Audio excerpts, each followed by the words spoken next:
Hey everyone, this is Max Sheffield of Max Wild Stories. This is an abridged overview of the framework that I've basically been iterating upon since at least 2022, but probably closer to 2019. And it was developed because of just a lot of the gaps I had seen in the marketing industry, especially with online entrepreneurs. And I would say that a lot of that is because everything seems to be very separated. And people will teach one thing, but not how it fits into the bigger picture of your marketing, your messaging, your sales, all of these aspects. So I had seen how they're all, as you can tell, they all work upon each other. Uncovering your unique value, that would be the messaging and positioning of it. Um, your content ecosystem. So I feel like that kind of replaces this idea of a linear customer journey, seeing it more as an ecosystem, as we'll get more into. And then your sales strategy. So again, how is marketing leading to sales?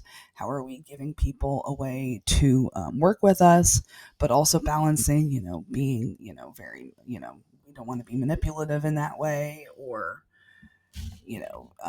try to steer people towards us when they're not ready yet. So how do we help them to be ready or to decide that they're ready? And then finally, the capacity saving content processes. So as you're building these systems, we all have nurture content that we know that we should be putting out, but if you're like me, your capacity does not allow for you to be doing that every single week. So how can we create a system that works for our bodies and our brains?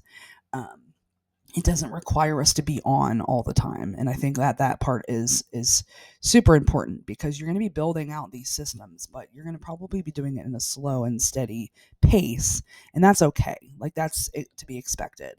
And so as you see these things, hopefully that doesn't make you feel too overwhelmed. We'll walk through each system so you can kind of get a feel for which one, for all of them, I should say, because I'm not editing this. So any hiccups will be left in. So the first part is that uncovering your unique value. So that would be that value proposition, right? Or that brand narrative.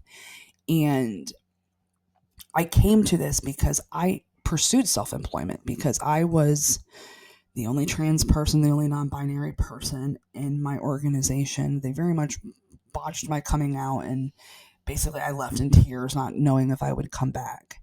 And I noticed that even if you are not trans, that experience, if you're the only person like you in a room, it's almost a given that in corporate culture, or, in our toxic capitalist society, that you need to put core parts of your identity, of your abilities, put all of these things on a shelf to fit into this mold that we've designed for you. But especially now, as I'm recording this in 2026, there is so much saturation, as far as just a lot of people who are going to be doing similar things, that you need to own the things that make you stand out, instead of trying to fit into a mold that other people have designed for you. So I know it might be a little bit smaller, but I have a Instagram post that you can probably see this a little bit clearer as well.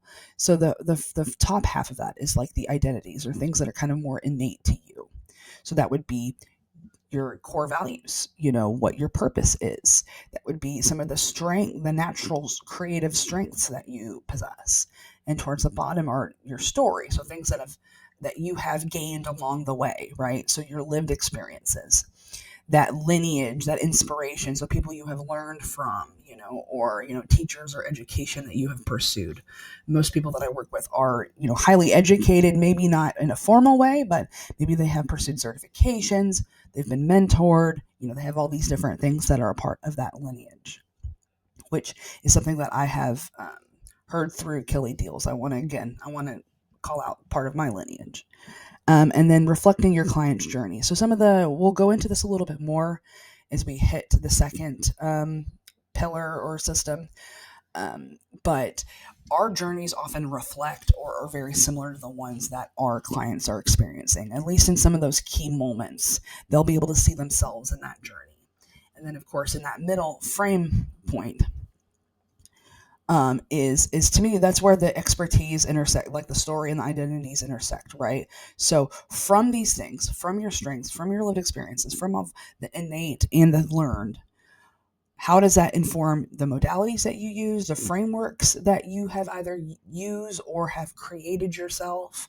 As we're talking about the framework that I have kind of started to build, and then also those insights that have been gleaned. What are those core themes that have come up again and again, both for yourself, both what you've seen in your clients, your lived experiences, all of those pieces. So I look at it more thematically, and then again also of like, how does this like impact the work that you are doing with folks? So if this seems like a lot of different things, yes, it's so much, right? It's like, how do I get all of that straight? So I feel that this prism kind of metaphor is what's really helpful for that, in that all of those different things are all those colors of that rainbow. Again, that brand story, those experiences, the values, all of those things. And you take what the client needs to hear from you. Like, what are they like engaging with? What are they curious about? What is relevant to what they are going through? Something we'll talk about again as we go further. And that is what we filter that prism through. And that was what forms that elevator pitch or that value proposition or that positioning statement. We'll get more into that in the next slide. And I took this quote from Sally Hogshead, who wrote How to Fascinate, How to Make Your Brand, Impossible to Resist. It's not enough to be better, right? I don't think that, if you're a service provider, you probably can easily acknowledge, especially if you're a therapist, there's other therapists who are going to get you where you need to go. And there's nothing wrong with that, and even if you're maybe in some sort of line of work where there is maybe more quantifiable better, someone else can hit that at any point. Like, this is especially true in technology. Like, I've worked with a lot of tech companies and they're like, our technology is better. And I'm like, yeah, for 6 months at the most, right? But that differentiation, that different is better than better, that will never go away because that is something that is not quantifiable. So now, how to apply this into your service or your business. So as we are developing that message, we're taking that prism, we're finding that filter. This is what informs that elevator pitch. So you could start using that right away as you start to find those themes and try to pick out the pieces that are that differentiate you and start using them in conversations as you connect with folks. Your about page. This is the one place that it's encouraged for you to talk about yourself. In fact, the about page is the second most visited page after your homepage, so it is an important piece. Again, we talked about the themes of your story and of your message. That also should be a piece of the ongoing content that you're creating as well. I love me a good pitch deck capabilities deck. In fact, I have a template for both that and the brand voice guide. If that's something that interests you, let me know. So all of those pieces, and what you'll realize is all of that will start to filter through the rest of the systems because you have the story, you have when it's your story,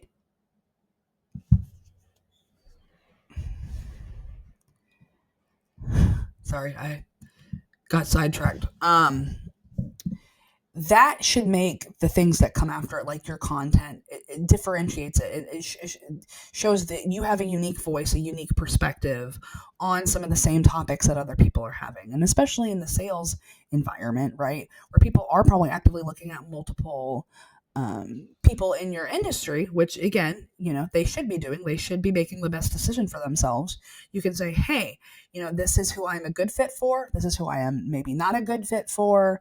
And people can make that decision for themselves. So messaging kind of comes through all of these pieces. And also, it frankly creates repeatable language that takes a lot of the guesswork, and you don't have to start from scratch when you're writing your copy, when you're writing headlines, when you are, doing some of those things as well. So this next pillar, I've kind of go back and forth between calling them growth pillars or growth systems, is the content ecosystem. And I find it is meeting people where they're at from multiple angles, right? Customer journeys are a lot more complex than they were. There was like, hey, you attract people, you engage with them, then you make an offer to them, right? And I think it's a lot more complex than that. We talked about it before. People are oversaturated with all these advertisements constantly. Like every platform is it's more ads than it is organic content. People are consuming content differently, right? Or they're at least coming at the content with different levels of awareness, which we'll talk about in a future or in a later slide. There's also people with different, like either abilities, or neurodivergent folks, may need multimedia, different types of like either visual or sound or written to kind of help them consume that information better. And in this year, 2026, people are more discerning about where they invest their money from both a value standpoint, as far as like morality and politically and like where you stand, and from like, will you help me to get the results that I'm looking for? And rightfully so. We should be, able to discern and for us as the person who is creating the content or creating the marketing or, promoting your business, we want to tailor that content to them and help them to feel like, hey, I understand this person. I understand the person behind the business. I understand the person in front of the business. I understand, where they're coming from with their framework or their methodology. And it is a good fit for what I want to do. Also, from the point of that building, that content ecosystem, I'm using this tree as a metaphor with that. You're intentionally building a longer lasting body of work. And just like with that ecosystem, people can personalize their experience with your content. So they're going to engage with what speaks to them, especially when they're in that research type of phase. So as you can kind of see from this picture, the messaging is that roots, right? That is what is going to set you apart. You're going to talk about, hey, this is how I can express my perspective, my voice, which will come up with all of the other aspects of the content ecosystem.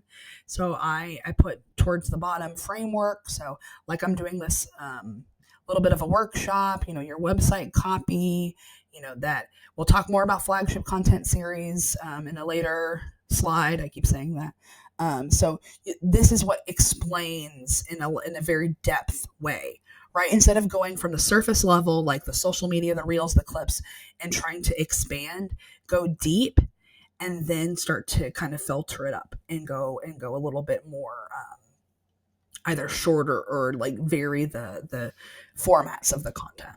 So from sales, I know this seems weird, but I like to work backwards from sales to marketing, just because, again, we're not going to be successful if we do not get clients. So what are some of the pieces that we need for that? We'll talk about sales strategy in the next growth pillar, so don't worry, but you'll see some of those pieces.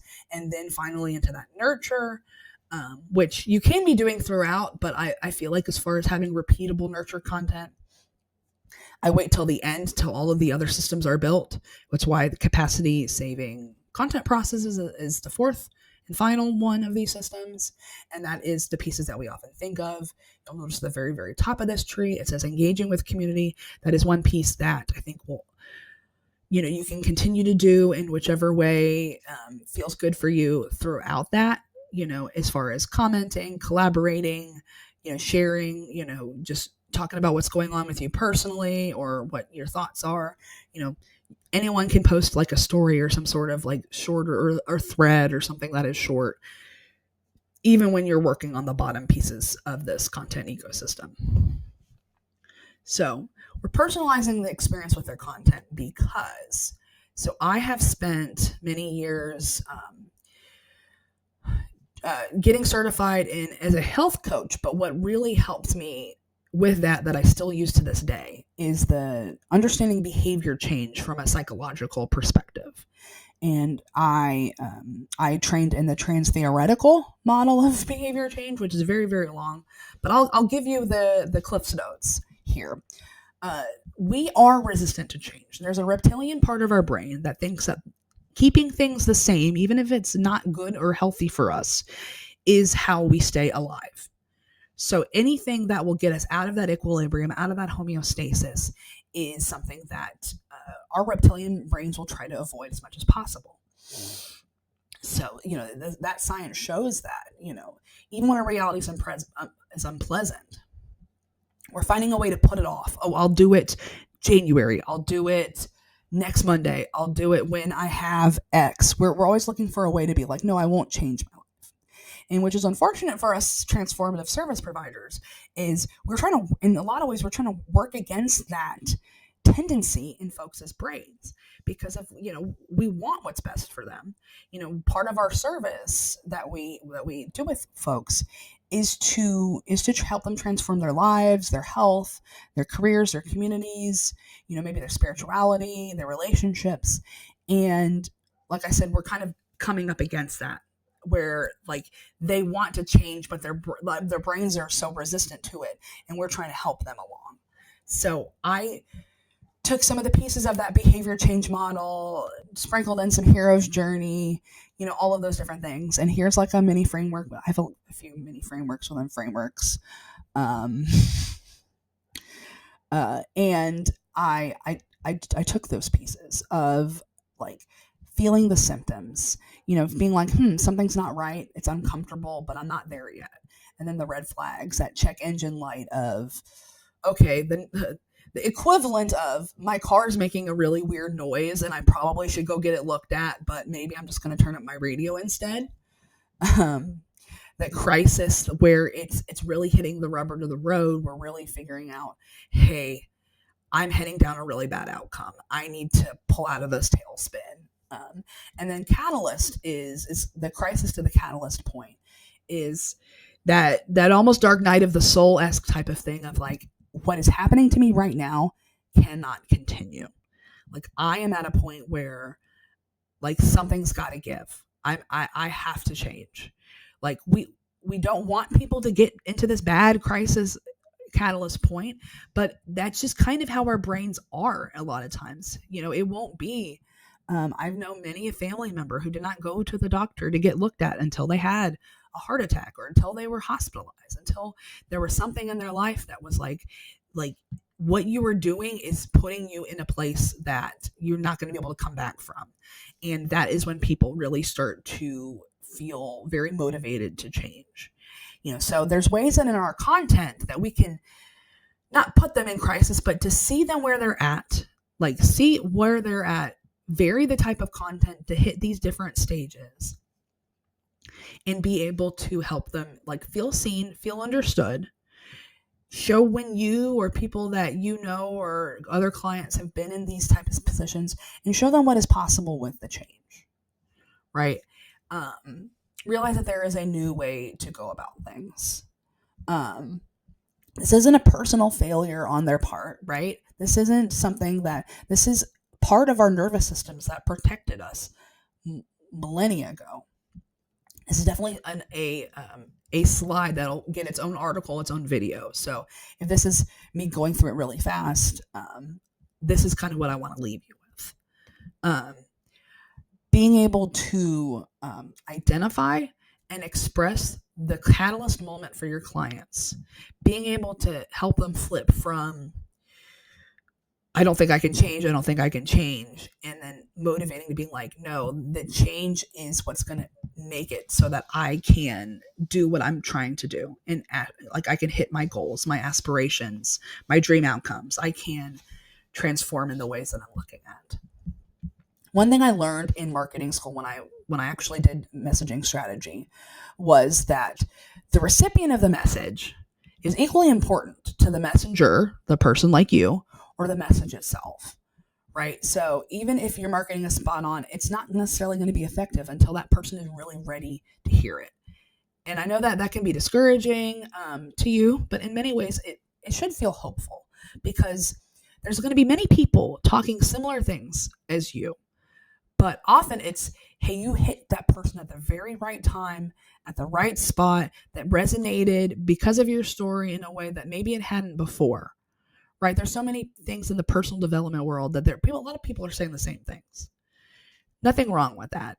But again, it's like, oh, they had a similar experience to me that really opened me up and really got me to move out of the the, the left side of that swing into the upward swing of I think that I'm capable of doing the things that I'm trying to do. So for the third growth pillar, nobody likes sales, I think. Well, maybe some people like the sales people like sales, but most of us service providers are like, no, I just want to help people. I don't want to have to sell. And I think we start tripping over our words, which again is why messaging is helpful, because you'll have your words, you'll have your phrases and language. There's the overthinking. There's like, oh, sales really sucks. It really sucks. I find that it's a muscle, right? It's a practice. And the more we build out this system for ourselves, we are framing it as helping the people make the best decision for themselves instead of making about your own self-worth or your own like income goals. Like, how do I help people make that good decision for themselves, as we will talk about through these next couple of slides. I found that having a process, you'll see the process in the next slide, takes the pressure off, because there's going to be multiple ways that people can either say yes or they can say not right now. And it doesn't have to, you're not starting from scratch every time when you're trying to get somebody to move from consuming your content to becoming a client. I've lost a lot of opportunities because I've been flying by the seat of my pants. And because I'm like, oh, somebody inquired, or hey, somebody looked interested. And so when you start from scratch every time, it means that people are going to fall through the cracks. It's kind of a reality. So that's why I kind of developed this as a way to take the content that I was building and sparking that intent into clear actions that they can take. So you've probably come across your own share of tire kickers, right? People who are like kind of sort of, maybe they're ready, maybe they're not. And I found that SPARK, right, stands for search, perspective, adding value, relationship, and keep in touch. As you can kind of see, I kind of try to explain it right here. And there is my Instagram post that I can refer back to, or I can link you to get a still of this as we go through the video. But search to me is being able to identify the people who are ready or have the qualities in common with your best fit clients, right? And being able to use that information, use like what those qualities are to develop that discovery-based content, which can be something as simple as like stories or threads or things like that. We'll talk more about perspective in the next one of the next slides, but it's like, what is that unique voice?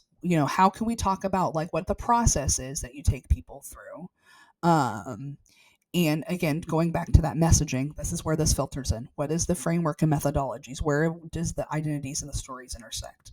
Where are those points that people will like are using that to make a decision? The adding value is more of that flagship content, which again, that'll get its own slide, I promise you. But we're previewing the experience of what it's like to work with you by showcasing not just the framework, right, which we talked about in the P, but also your like teaching style, your personality, your vibes. Like, how would it work to be a client in a mini type of experience, like a workshop? Hello, like a email course, like all these different things. We'll talk about that more.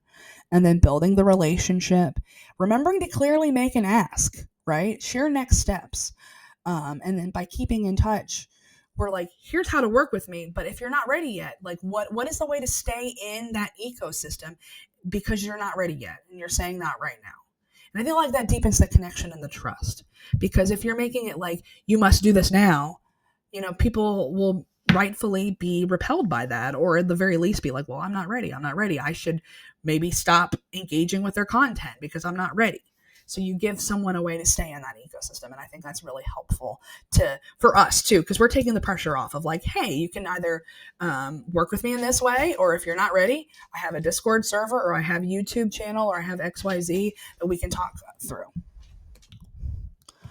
One thing that can be really annoying about sales is that the people who do it wrong make this very much these wild claims, and they're very manipulative in that, like, I'll never be doing this again, or like they'll have the countdown timer, they'll have things that manipulate and make you have that panic or that urgency, and it can be false. So it's like, so sometimes we don't want to make an ask at all because, again, there's so many people who use that as a way to kind of pull at people's feelings.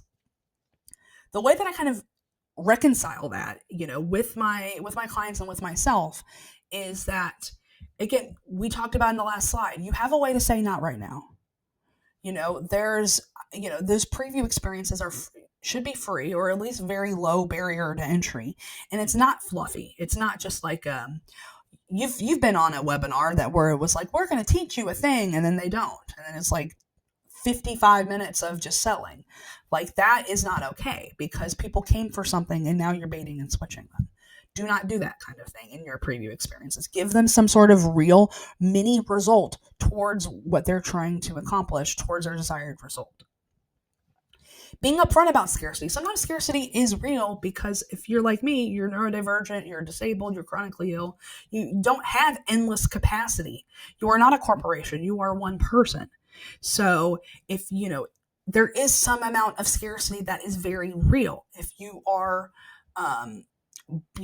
only can take 2 people a month, that is a real type of limitation to how many people you can work with. It is okay to say, hey, I have 2 spots open. Like, that is not being manipulative. That is just clearly stating facts. Because, again, you'll have 2 spots open next month. Again, there's a way to stay in the ecosystem without rushing into working together. But if some people, like me, I need the reminder. Like, if I'm going into a cohort course that is live, I'm the type of person that it'll be an hour till that cart closes and I'm putting in my payment information, or even like 20 minutes. Like, I've been that procrastinator. I think that's just part of how my brain works. So I kind of need a little bit of that in order for me to get off of the fence. So it's just being very honest and transparent. Like, maybe this is a one-time workshop. Maybe you're not even sure if you're going to bring it back.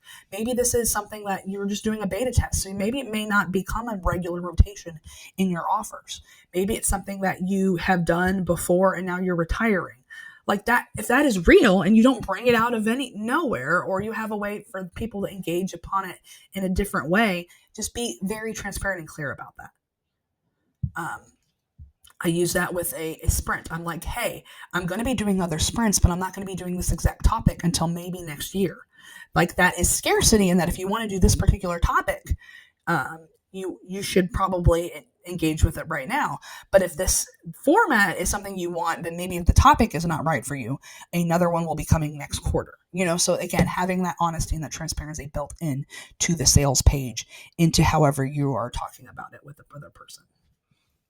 So I talked a little bit in the Spark overview about flagship content, or that preview experience. Preview experiences can be like real time, or they can be self-paced. It depends on what your capacity is, or what you already have built, or how what your creative strengths are. And so it doesn't have to be one particular way. But for flagship content, it's to ease the friction. It's to help them in their own way understand your framework, get those results, like I said, those miniature results. And on the back end, as the service provider, as the business owner, you're identifying people who are actively taking action.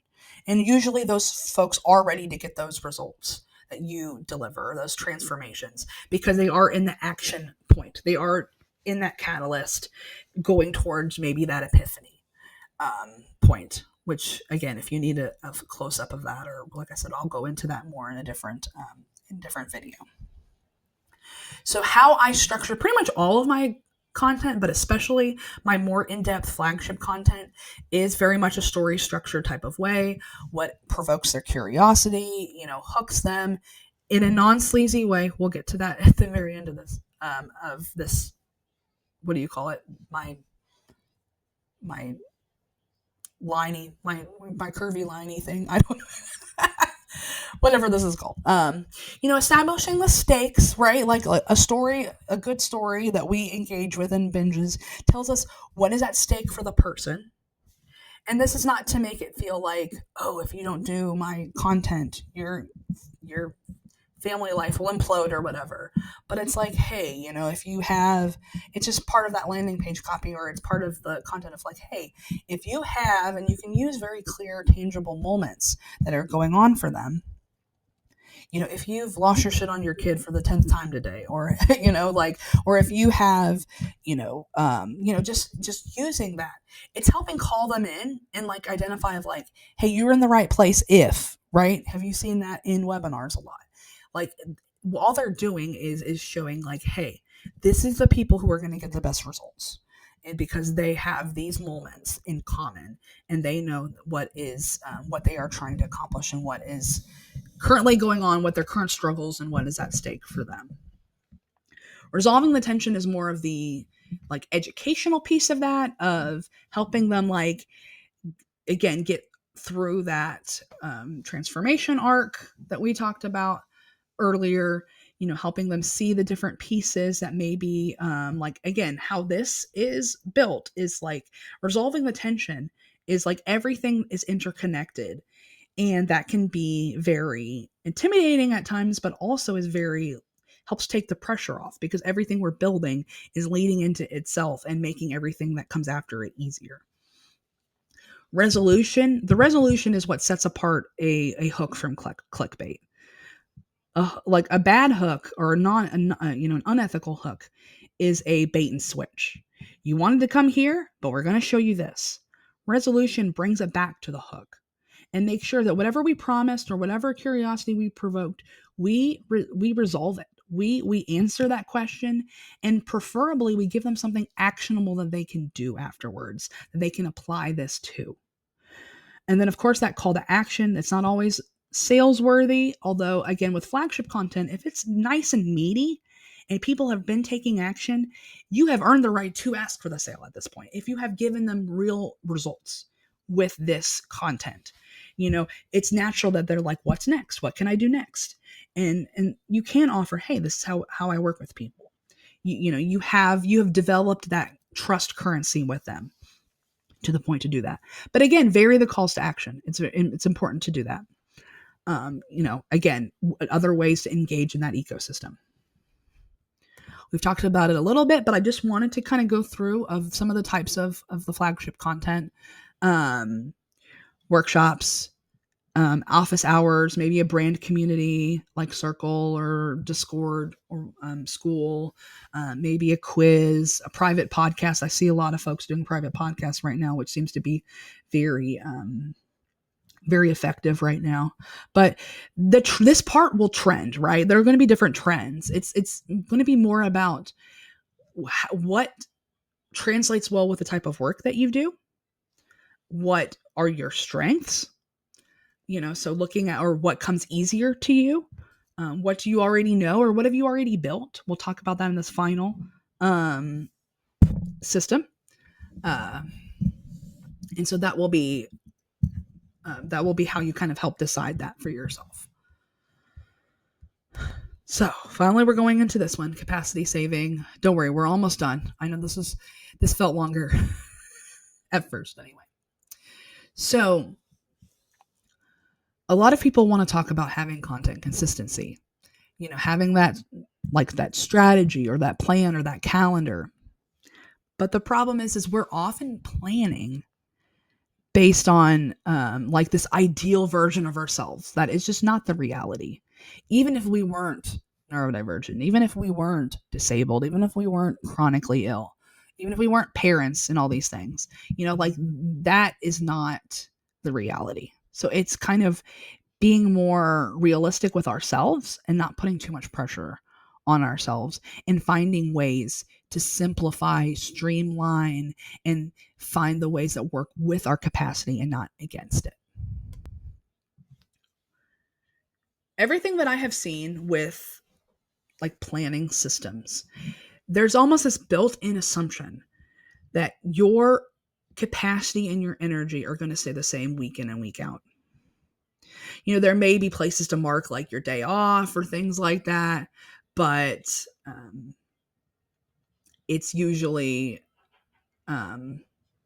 it's usually like, oh, you had a day off, but like, it's not really a day off when you're disabled, right? Or you're a parent. It's still ferrying around all of these things. So like what are we're capable of? I almost think of it better as like a minimum, a better or good, and then like the ideal. And because some weeks for me, I can hit all of those things, but more likely than not, I'm not. As you can kind of see from these arc of these capacity saving content processes, energy reflection and management to me is number one. Like having that self-awareness around your capacity is something that has taken me over a year to figure out for myself. But now that I have some of that understanding, I know when to maybe give myself a top one for the day instead of maybe a top three, or maybe a top three for the whole week, but it's like maybe admin stuff, like where am my energy level? Can I do something higher creative brain power, or is that just not where my brain is today or this week? So that piece is something that like the awareness again feeds into the rest. Connecting to the creative strengths. We've been talking about that this whole time. If video editing or writing is something that is very difficult for you, don't make that your main form of content. Even if somebody's telling you that it's the trend right now and it's performing really well, don't go by that, because you're not going to be consistent. You're not going to, you're not going to find any joy in it. Like find the things that are fun. Like this is something that Tracy Stringer has really helped to teach me through Coffee House Table, and all these people I'm mentioning, I will link in the video description for YouTube. If you are watching this on YouTube, I am embedding it on my website as well. But like these are, like this is meant to be at least fun. I started a business to do the things that I love, not necessarily to do, oh, everyone is doing Pinterest right now, I should do Pinterest. So like just being realistic and understanding what is natural or what you're exceptionally good at. And that will take less effort, take less energy because you're leaning into those things. We've talked about this throughout, but slow and steady system building. Like all of these systems take time to build, and you don't have to have it all figured out. You can maybe map it out. You can maybe create that roadmap. That's something that I'm going to build and offer soon, as far as something that you can use to apply to your own businesses and implement. But doing one thing at a time. You like the content ecosystem is vast. People are going to engage with it in different ways. So it's okay to not have like a workshop done. Maybe just focus on creating pinned posts for your LinkedIn and Instagram or whatever. Like just take on one system at a time, and do it in a pace that serves you. Or like here's what I'm going to work on when I have that capacity to be in that creation cycle.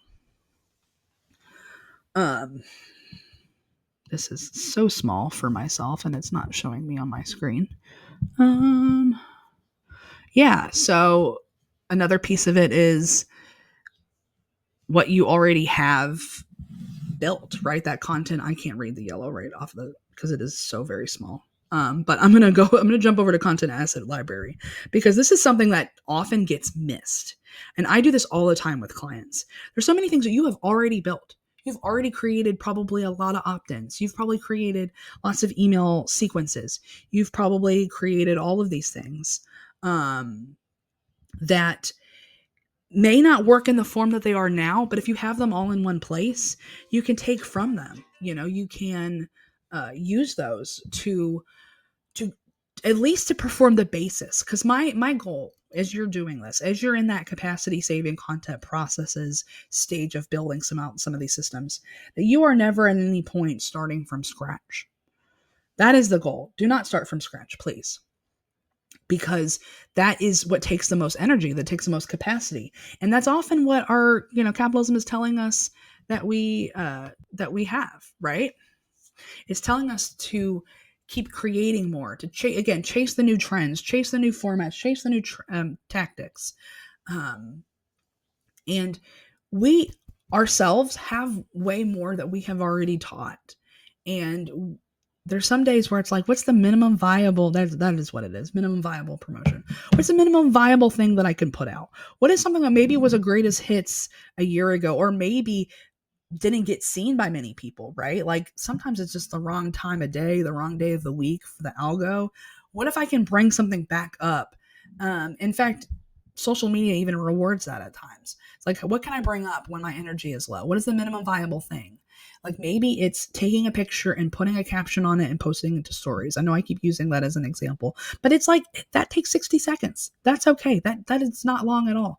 Or maybe, again, going back to the content ecosystem, looking at the top of the tree, maybe I can't really create content right now, but I can choose to comment on 5 people that are in my networking circles and boost what they're doing or repost some of the stuff they're doing. Like, how can I balance talking about what I'm doing and talking about what my community is doing?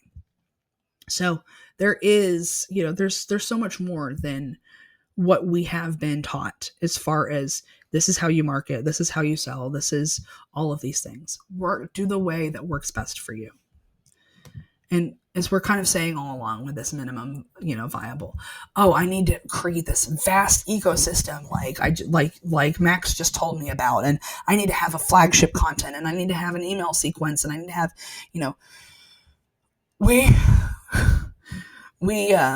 it's not that like having a plan is bad, but finding a way to do it in the simplest way. There is to this workshop right now, there is no email sequence. I did a pinned post. On the very last slide, I'm like, hey, go to this webpage and there'll be a workshop, which, by the way, I posted the day after I posted the social, so I didn't even post it on the same day. And maybe after this, I will add the roadmap. That's okay. I'm layering in the complexity. That's a good thing, actually, right? Because I'm not putting, too much pressure on myself to have all of this figured out, to have all of this built before I hit publish and I share it with other people. Sharing with other people has been the hardest thing for me to learn, because one of my little mantras for 2026 is, hey, let it be good enough. Let it be good enough. Does it get the point across? Yes. Then that's it. That's it. I can make it fancy. I can make it overly well designed. all these things. I can do all that later. So if any of this is stuff that really spoke to you, or you want to learn more, obviously on the right-hand side, the QR code is how to work with me directly. We can get on a call. We can even just talk through maybe some of the things you have ideas for through my video. I love feedback on it in that way. But again, like I said, the not right now option, I'm trying to walk my own talk, is we have a Discord server called the Story Spark Lounge. We do co-working on Thursdays. We drop in like asynchronously, so you do not have to be on at a specific point to talk through what your top 3 is for the week. We'll share and give each other feedback on, maybe your like your landing page or your Canva design that you have. Like, we have a space in there. That's what I love about Discord, is there's different channels for different things. So definitely come and join us in there. It's a good time. It is something that, again, I think there should be a place for us to not be building by ourselves in silos. Like, let's either, collaborate, let's give each other feedback, so that we have that before we hit the publish. I think there's a balance there. So if this is all great, which I hope it was, let me know. I will see you all later, as we'll do videos on each individual system. I think I could definitely expand on these things more. So if you have ideas or requests for specific ones, let me know in the comments on YouTube, and I will prioritize those. If enough people say those things, I'll go ahead and do that first. So, all right, everybody. Thank you.